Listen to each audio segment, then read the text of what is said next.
Please help me to reach 1,000 subscribers. Hey there.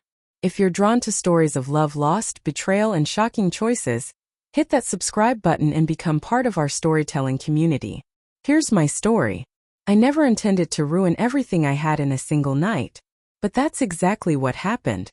One impulsive choice, one reckless evening, and I turned into someone I swore I'd never become.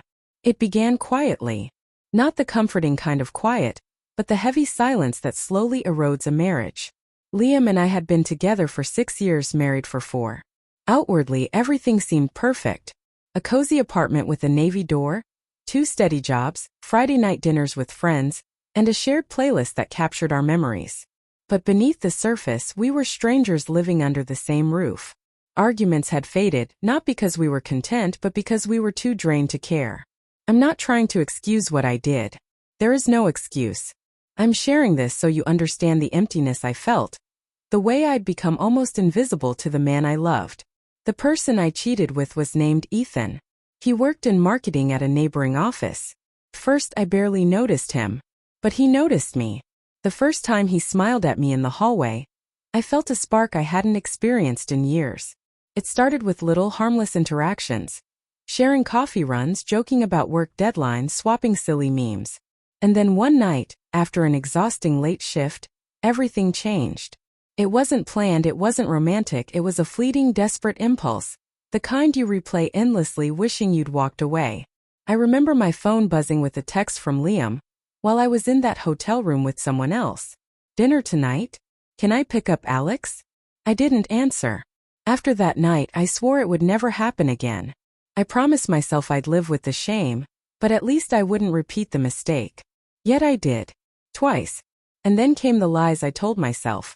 That I deserved to feel alive, that if Liam truly loved me he would have noticed my distance, that Ethan understood me in ways Liam hadn't in years. None of it was true. Everything collapsed one Tuesday morning. Liam found the messages, not explicit ones, just enough to reveal the betrayal. I walked in to see him on the couch, holding my unlocked tablet. No shouting, no tears. He looked at me quietly and asked, "How long?" I couldn't lie. I didn't even try.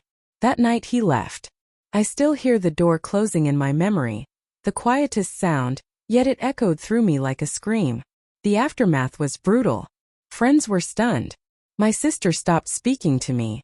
My parents tried to be supportive, but their disappointment was unmistakable. I lost more than a husband. I lost trust, respect, and a sense of community. Ethan disappeared within a week. No explanation, no closure, just silence. I realized then I had never been more than a distraction to him. Regret crept in slowly, like water seeping through cracks.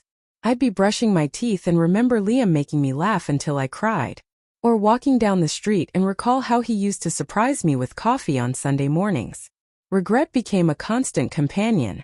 I went to therapy, wrote endlessly in journals, and cried more in those first 2 months than I had in years.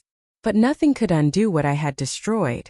What hurt most was knowing that Liam would have fought for us, if only I had been honest about my unhappiness.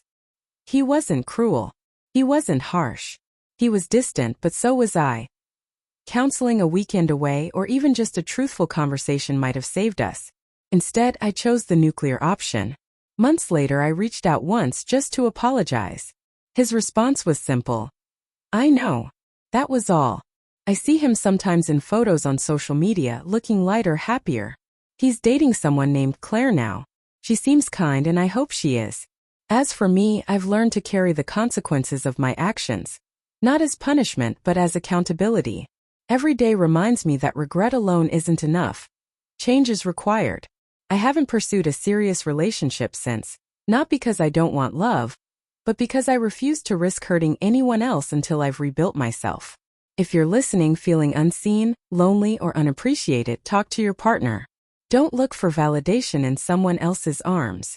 No affair, no fleeting thrill will ever fill the emptiness inside. I cheated and I live with that regret every single day.